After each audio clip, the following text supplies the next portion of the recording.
Welcome friends, ನೀವು ನೋಡ್ತಾ ಇದ್ದಾರೆ ವೆಬಿಫೈ ಯೂಟ್ಯೂಬ್ ಚಾನಲ್. ಸೊ ಫ್ರೆಂಡ್ಸ್, ನಿನ್ನೆ ವಿಡಿಯೋದಲ್ಲಿ ನಾವು ತಿಳ್ಕೊಂಡ್ವಿ ಸೈಟ್ ಮ್ಯಾಪ್ ಅಂದರೆ ಏನು, ಸೈಟ್ ಮ್ಯಾಪ್ನ ಯಾವ ರೀತಿ ನೀವು ಜನರೇಟ್ ಮಾಡಬೇಕು, ಯಾವ ರೀತಿ ಗೂಗಲ್ಗೆ ಅದನ್ನ ಸಬ್ಮಿಟ್ ಮಾಡಬೇಕು ಅನ್ನೋದ್ರ ಬಗ್ಗೆ. ಸೊ ಗೈಸ್, ಇವತ್ತಿನ ವಿಡಿಯೋದಲ್ಲಿ ನಾವು ತಿಳ್ಕೊಳ್ಳೋಣ URL ಇನ್ಸ್ಪೆಕ್ಷನ್ ಬಗ್ಗೆ. URL ಇನ್ಸ್ಪೆಕ್ಷನ್ ಅಂದರೆ ಏನು, ಅದರಿಂದ ನಮಗೆ ಏನು ಲಾಭ ಇದೆ, ಅದೇ ರೀತಿಯಾಗಿ ಯಾವ ರೀತಿ ನಾವು URL ಇನ್ಸ್ಪೆಕ್ಷನ್ನ ಮಾಡ್ಬೋದು ಅನ್ನೋದ್ರ ಬಗ್ಗೆ. ಸೊ ಗೈಸ್, ಬನ್ನಿ ಸ್ಟಾರ್ಟ್ ಮಾಡೋಣ ವಿಡಿಯೋನ. ಅದಕ್ಕಿಂತ ಮೊದಲು ನಮ್ಮ ಚಾನಲ್ಗೆ ನೀವು ಸಬ್ಸ್ಕ್ರೈಬ್ ಮಾಡ್ಕೊಂಡಿಲ್ಲ ಅಂದರೆ ವಿಡಿಯೋದ ಕೆಳಗೆ ಕಾಣಿಸ್ಕೊಳ್ಳೋ ಸಬ್ಸ್ಕ್ರೈಬ್ ಬಟನ್ನ ಪ್ರೆಸ್ ಮಾಡ್ಕೊಂಡು ಸಬ್ಸ್ಕ್ರೈಬ್ ಮಾಡ್ಕೊಳ್ಳಿ. ಅದೇ ರೀತಿ ಪಕ್ಕದಲ್ಲಿ ಬರುವಂಥ ಬೆಲ್ ಐಕನ್ನ ಕೂಡ ಆಲ್ನ ಸೆಲೆಕ್ಟ್ ಮಾಡ್ಕೊಳ್ಳಿ. ಯಾಕಂದರೆ ಫ್ರೆಂಡ್ಸ್, ಬ್ಲಾಗಿಂಗ್ ರಿಲೇಟೆಡ್ ಟ್ಯೂಟೋರಿಯಲ್ಗಳು ತುಂಬಾ ಬರೋದಿದೆ, ಅದೇ ರೀತಿ ಬರ್ತಾ ಇರುತ್ತೆ. ಸೊ ಗೈಸ್, ಬನ್ನಿ ಇವತ್ತಿನ ವಿಡಿಯೋನ ಸ್ಟಾರ್ಟ್ ಮಾಡೋಣ. ಗೈಸ್, URL ಇನ್ಸ್ಪೆಕ್ಷನ್ ಅನ್ನೋ ಒಂದು ಪೇಜನ್ನ ನೀವು ಗೂಗಲ್ ಸರ್ಚ್ ಕನ್ಸೋಲ್ನಲ್ಲಿ ನೋಡಿರ್ಬೋದು, ಅಂದರೆ ಗೂಗಲ್ ವೆಬ್ಮಾಸ್ಟರ್ ಟೂಲ್ನಲ್ಲಿ ನೀವು ನೋಡಿರ್ಬೋದು. ಇವಾಗ URL ಏನು ಇನ್ಸ್ಪೆಕ್ಷನ್ ಅಂದರೆ ಏನು? URL ಇನ್ಸ್ಪೆಕ್ಷನ್ ಅಂದರೆ ನಿಮ್ಮ ವೆಬ್ಸೈಟ್ನಲ್ಲಿ ಯಾವ್ಯಾವ ಆರ್ಟಿಕಲ್, ಯಾವ್ಯಾವ ಪೋಸ್ಟ್ಗಳನ್ನ ನೀವು ಬರೆದಿರ್ತೀರ, ಅದ್ರ ಪರ್ಟಿಕ್ಯುಲರ್ ಆಗಿರೋಂಥ ಒಂದೊಂದು ಲಿಂಕ್ ಏನಿರುತ್ತೆ, ಆ ಲಿಂಕ್ನ ಗೂಗಲ್ಗೆ ಸಬ್ಮಿಟ್ ಮಾಡೋದಾಗಿರುತ್ತೆ. ಯಾಕಂದರೆ ಸೈಟ್ ಮ್ಯಾಪ್ನ ಹಾಕಿದಾಗ ನಿಮ್ಗೆ ಏನಾಗುತ್ತೆ, ಲಿಂಕ್ಗಳು ಸಬ್ಮಿಟ್ ಆಗುತ್ತೆ, ಆದರೂ ಕೂಡ URL ಇನ್ಸ್ಪೆಕ್ಷನ್ ಮಾಡೋದು ತುಂಬಾ ಇಂಪಾರ್ಟೆಂಟ್. ಸೊ ಗೈಸ್, ಯಾಕಂದರೆ ಇದು ನಿಮ್ಮೊಂದು ಏನಿದೆ, ನಿಮ್ಮ ಆರ್ಟಿಕಲ್ನ ಇಂಡೆಕ್ಸ್ ಮಾಡಿಸೋದಕ್ಕೆ ಗೂಗಲ್ನಲ್ಲಿ ತುಂಬಾ ಒಳ್ಳೆಯ, ಅದೇ ರೀತಿಯಾಗಿ ತುಂಬಾ ಒಂದು ವೇಗವಾದ ಒಂದು ದಾರಿ ಅಂತ ಹೇಳ್ಬೋದು. ಇಲ್ಲಾಂದರೆ ನೀವು ಸೈಟ್ ಮ್ಯಾಪ್ ಸಬ್ಮಿಟ್ ಮಾಡಿ ಸುಮ್ಮನೆ ಆಗ್ತೀರಾ ಅಂದರೆ ಅದು ಅಷ್ಟು ಬೇಗ ಇಂಡೆಕ್ಸ್ ಆಗೋಲ್ಲ. ಸೊ ಗೈಸ್, ಅದಕ್ಕೋಸ್ಕರ URL ಇನ್ಸ್ಪೆಕ್ಷನ್ನ ಮಾಡಬೇಕಾಗತ್ತೆ. ಗೈಸ್, ಬನ್ನಿ ಹೋಗೋಣ ಗೂಗಲ್ ಸರ್ಚ್ ಕನ್ಸೋಲ್ಗೆ. ಅಲ್ಲಿಂದ ನಾವೇನು ಮಾಡೋಣ, URL ಇನ್ಸ್ಪೆಕ್ಷನ್ನ ಮಾಡೋಣ. ಸೊ ಗೈಸ್, ಇಲ್ಲಿಂದ ಕಾಣಿಸ್ತಾ ಇರ್ಬೋದು ನಾವು ಏನು ಬಂದಿದ್ವಿ, ಗೂಗಲ್ ಸರ್ಚ್ ಕನ್ಸೋಲಿಗೆ ಬಂದಿದ್ದೀವಿ. ಇಲ್ಲಿಂದ ನಿಮಗೊಂದು ಆಪ್ಷನ್ ಕಾಣಿಸ್ತಾ ಇರ್ಬೋದು, ಇಲ್ಲಿ ಮೂರನೇ ಒಂದು ಆಪ್ಷನ್ ಕಾಣಿಸ್ತಾ ಇರ್ಬೋದು. ಇಲ್ಲಿಂದ ನೋಡ್ತಾ ಇರ್ಬೋದು ನೀವು URL ಇನ್ಸ್ಪೆಕ್ಷನ್ ಅನ್ನೋ ಒಂದು ಆಪ್ಷನ್ ಕಾಣಿಸ್ತಾ ಇರ್ಬೋದು. ಇಲ್ಲಿ ಕ್ಲಿಕ್ ಮಾಡಿದ್ರೆ ಏನು ಕೇಳುತ್ತೆ, ನಿಮ್ಮ ಹತ್ರ URL ಕೇಳುತ್ತೆ. ಸೊ ಗೈಸ್, ಅದಕ್ಕೋಸ್ಕರ ಮಾಡಬೇಕಾದ್ರೆ ನಿಮ್ಮ ವೆಬ್ಸೈಟ್ ಏನಿದೆ ಆ ವೆಬ್ಸೈಟಿಂದ URLನ ಕಾಪಿ. ಫಾರ್ ಎಕ್ಸಾಂಪಲ್ ಹೇಳಬೇಕು ಅಂದರೆ ಫ್ರೆಂಡ್ಸ್, ಇಲ್ಲಿಂದ ನಾನು ಇವತ್ತು ಒಂದು ಆರ್ಟಿಕಲ್ ಹಾಕಿದ್ದೀನಿ, ಅದರದ್ದೇ URL ನಾನು ಏನು ಮಾಡ್ತೀನಿ, ಇಲ್ಲಿಂದ ಕಾಪಿ ಮಾಡ್ತೀನಿ. ಸೊ ಗೈಸ್, ಇಲ್ಲಿಂದ URL ಮೇಲ್ಗಡೆ ನಿಮಗೆ ಸಿಗುತ್ತೆ, ಗೊತ್ತಿರ್ಬೋದು, ಇಲ್ಲಿಂದ ಸಿಗುತ್ತೆ. ಇಲ್ಲಿಂದ ನೀವೇನು ಮಾಡ್ಬೋದು, ಕಾಪಿ ಮಾಡ್ಬೋದು. ಇಲ್ಲ ಅಂದರೆ ಆರ್ಟಿಕಲ್ ಟೈಟಲಿಗೆ ಲಾಂಗ್ ಪ್ರೆಸ್ ಮಾಡಿ ಹಿಡಿದ್ರು ಕಾಪಿ ಲಿಂಕ್ ಅಡ್ರೆಸ್ ಅನ್ನೋ ಆಪ್ಷನ್ ಬರುತ್ತೆ, ಅಲ್ಲಿಂದ ನೀವು ಕಾಪಿ ಮಾಡ್ಕೊಬೋದು.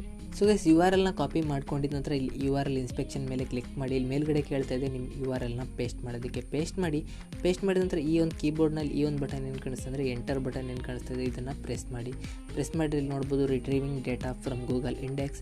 ಇಲ್ಲಿ ಕಾಣಿಸ್ತಾ ಇರ್ಬೋದು, ಈ ರೀತಿಯಾಗಿ ಗೂಗಲ್ನಲ್ಲಿ ಇಂಡೆಕ್ಸ್ ಆಗಿದೆ ಇಲ್ವ ಅನ್ನೋದನ್ನು ತೋರಿಸುತ್ತೆ. ಇಲ್ಲಿ ಕಾಣಿಸ್ತಾ ಇರ್ಬೋದು URL is not on Google. ಇಲ್ಲಿಂದ ರಿಕ್ವೆಸ್ಟ್ ಇಂಡೆಕ್ಸಿಂಗ್ ಅನ್ನೋ ಬಟನ್ ಮೇಲೆ ಕ್ಲಿಕ್ ಮಾಡಿದಂಥ ಇದು ಸ್ವಲ್ಪ ಟೈಮ್ ತಗೊಳುತ್ತೆ. ಇಲ್ಲಿಂದ ವೇಟ್ ಮಾಡಿ, ಯಾಕಂದರೆ ಇದು URLನ ಏನು ಮಾಡುತ್ತೆ, ರಿಕ್ವೆಸ್ಟ್ ಮಾಡುತ್ತೆ ಇಂಡೆಕ್ಸ್ ಮಾಡೋದಕ್ಕೆ. ಗೂಗಲ್ನಲ್ಲಿ ಇಂಡೆಕ್ಸ್ ಸಬ್ಮಿಟ್ ಆಗಿದ ನಂತರ ಏನಾಗುತ್ತೆ, ಇದು ಸಬ್ಮಿಟೆಡ್ ತೋರಿಸುತ್ತೆ. ಸೊ ಗೈಸ್, ಇವಾಗ ನೀವು ಮಾಡಬೇಕಾದ್ರೆ ಇದನ್ನು ಪ್ರತಿಯೊಂದು URL ಅಂದರೆ ಪ್ರತಿಯೊಂದು ಏನು ಆರ್ಟಿಕಲ್ ಬರೀತೀರ, ನಿಮ್ಮ ಪೇಜ್ಗಳೇನೇನಿದೆ 5 ಪೇಜ್ಗಳು, ಆ ಪೇಜ್ಗಳು ಅದೇ ರೀತಿಯಾಗಿ ನಿಮ್ಮೊಂದು ಆರ್ಟಿಕಲ್ಗಳೇನಿರುತ್ತೆ ಆ ಆರ್ಟಿಕಲ್ URLಗಳನ್ನ ಕೂಡ ಸಬ್ಮಿಟ್ ಮಾಡೋದು ತುಂಬಾ ಇಂಪಾರ್ಟೆಂಟ್. ಇಲ್ಲಿಂದ ಕಾಣಿಸ್ತಿರ್ಬೋದು ಏನಾಗಿದೆ, ಇದು ಸಬ್ಮಿಟ್ ಆಗಿದೆ. ಇಲ್ಲಿಂದ ಗಾಟ್ ಇಟ್ ಮಾಡಿದ ಮೇಲೆ ಇಲ್ಲಿ ಕ್ಲಿಕ್ ಮಾಡಿ ಟೆಸ್ಟ್ ಲೈವ್ URL ಮೇಲೆ. ಯಾಕಂದರೆ ಫ್ರೆಂಡ್ಸ್, ಇದು ಟೆಸ್ಟ್ ಮಾಡುತ್ತೆ ನಿಮ್ಮ URL ನಿಜವಾಗ್ಲೂ ಇಂಡೆಕ್ಸಿಗೆ ರಿಕ್ವೆಸ್ಟ್ ಆಗಿದೆ, ಲೈವ್ ಆಗಿದೆಯಾ ಗೂಗಲ್ನಲ್ಲಿ ಇಲ್ವಾ ಅನ್ನೋದು. ಇಲ್ಲಿಂದ ನೋಡೋಣ, ವೆಯ್ಟ್ ಮಾಡಿ ಏನು ಬರುತ್ತೆ ಅನ್ನೋದು. ಇಲ್ಲಿ ಕಾಣಿಸ್ತಾ ಇರ್ಬೋದು ಟೆಸ್ಟಿಂಗ್ ಲೈವ್ URL ಅಂತ. ಇಲ್ಲಿ ಕಾಣಿಸ್ತಾ ಇರ್ಬೋದು URL is available on Google. ಅದೇ ರೀತಿಯಾಗಿ ಇಲ್ಲಿಂದ ಕಾಣಿಸ್ತಾ ಇರ್ಬೋದು ಮೊಬೈಲ್ ಯೂಸಬಿಲಿಟಿ ಯಾವ ರೀತಿ ಇದೆ, ಅದೇ ರೀತಿಯಾಗಿ ಇಲ್ಲಿಂದ ಬ್ರೆಡ್ ಕ್ರಮ್ಸ್ ಅಂತ ಇದೆ, ಅದೇ ರೀತಿಯಾಗಿ ಅವೈಲೇಬಿಲಿಟಿ ಏನೋ ಬರುತ್ತೆ. ಕೆಲವೊಂದು ಸಲ ನಿಮಗೆ ಇಲ್ಲಿಂದ ಎರರ್ ಬರ್ಬೋದು. ಎರರ್ ಯಾವಾಗ ಬರುತ್ತೆ, ಯಾವಾಗ ಬರಲ್ಲ, ಅದನ್ನು ಕೂಡ ನೆಕ್ಸ್ಟ್ ಬರೋ ವಿಡಿಯೋಗಳಲ್ಲಿ ತಿಳಿಸ್ಕೊಡ್ತೀನಿ. ಯಾಕಂದರೆ ಫ್ರೆಂಡ್ಸ್, ತುಂಬಾ ಇಂಪಾರ್ಟೆಂಟ್. ಎರರ್ಗಳು ಬಂತು ಅಂದರೆ ಅದನ್ನು ಫಿಕ್ಸ್ ಮಾಡೋದು, ಆ್ಯಂಡ್ ಫಿಕ್ಸ್ ಮಾಡದೇ ಇದ್ದರೆ ನಿಮ್ಮ ವೆಬ್ಸೈಟ್ನಲ್ಲಿ ಟ್ರಾಫಿಕ್ ಬರೋದಕ್ಕೆ ತುಂಬಾ ಕಷ್ಟ ಪಡಬೇಕಾಗುತ್ತೆ. ಸೊ ಈ ಸರಿ ನೆಕ್ಸ್ಟು ಒಂದು ಆರ್ಟಿಕಲ್ ಲಿಂಕ್ನ ಕೂಡ ತೊಗೊಂಬರ್ತಿಂದ ಕಾಣಿಸ್ತಿರ್ಬೋದು. ಒಂದು ಆರ್ಟಿಕಲ್ ಆಲ್ರೆಡಿ ನಮ್ಮ URL ಇಂಡೆಕ್ಸಿಂಗ್ ಸಬ್ಮಿಟ್ ಆಗಿದೆ. ಅದೇ ರೀತಿಯಾಗಿ ನೆಕ್ಸ್ಟ್ ಇಲ್ಲಿಂದ ಏನು ಮಾಡೋಣ, ಇನ್ನೊಂದು ಆರ್ಟಿಕಲ್ ಲಿಂಕ್ನ ಪೇಸ್ಟ್ ಮಾಡಿದ ನಂತರ ಎಂಟರ್ ಪ್ರೆಸ್ ಮಾಡಿದ ನಂತರ ಮತ್ತೆ ಟೈಮ್ ತಗೊಳುತ್ತೆ. ಇಲ್ಲಿ ಕಾಣಿಸ್ತಿರ್ಬೋದು ಮತ್ತೆ ಟೈಮ್ ತಗೊಳುತ್ತೆ. ಇಲ್ಲಿಂದ ನೋಡ್ಬೋದು ಇವಾಗ ರಿಕ್ವೆಸ್ಟ್ ಇಂಡೆಕ್ಸಿಂಗ್ ಮೇಲೆ ಕ್ಲಿಕ್ ಮಾಡಿ.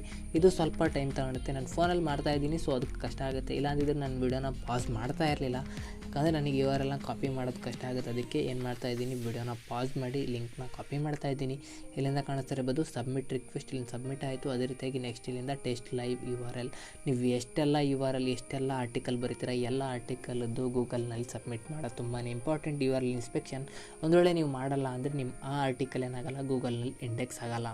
ಸೊ ಈ ರೀತಿಯಾಗಿ URL ಇನ್ಸ್ಪೆಕ್ಷನ್ನ ಮಾಡ್ಬೋದು. URL ಇನ್ಸ್ಪೆಕ್ಷನ್ ಅಂದರೆ ಏನು, ಯಾವ ರೀತಿ ಮಾಡೋದು, ಏನಾದರೂ ಪ್ರಾಮುಖ್ಯತೆ ಅನ್ನೋದನ್ನು ಈ ವಿಡಿಯೋದಲ್ಲಿ ನಿಮಗೆ ಏನು ಮಾಡಿದ್ದೀನಿ ತಿಳಿಸ್ಕೊಟ್ಟಿದ್ದೀನಿ. ಇಲ್ಲಿ ನೋಡ್ಬೋದು ಈ ರೀತಿಯಾಗಿ ಬರುತ್ತೆ. ಅದೇ ರೀತಿಯಾಗಿ ನಿಮಗೆ ಏನಾದರೂ ಎರರ್ ಬರುತ್ತೆ, ಏನಾದರೂ ಪ್ರಾಬ್ಲಮ್ ಆಗುತ್ತೆ ನಿಮ್ಮ ಬ್ಲಾಗಿಂಗ್ ಜರ್ನಿನಲ್ಲಿ ಅಂದರೆ ಏನು ಮಾಡಿ ಕಮೆಂಟ್ ಮಾಡಿ ತಿಳಿಸಿ. ನೀವು ಕಮೆಂಟ್ ಮಾಡಿದ್ರೇ ಗೊತ್ತಾಗುತ್ತೆ ಯಾರಿಗೆ ಏನು ಪ್ರಾಬ್ಲಮ್ ಬರ್ತಾಯಿದೆ ತಮ್ಮ ಬ್ಲಾಗಿಂಗ್ನಲ್ಲಿ ಅಂತ. ನೀವು ಒಂದು ವೇಳೆ ಕಮೆಂಟ್ ಮಾಡಲ್ಲ ಅಂದರೆ ನಮಗೆ ಅದು ಗೊತ್ತಾಗಲ್ಲ. ಸೊ ಗೈಸ್ ಈ ವಿಡಿಯೋದಲ್ಲಿ ವಿಡಿಯೋ ಇಷ್ಟ ಆಗಿದೆ ಅನ್ಕೊಂತೀನಿ. ಇಷ್ಟ ಆಗಿದ್ರೆ ಲೈಕ್ ಕಮೆಂಟ್ ಶೇರ್ ಮಾಡಿ.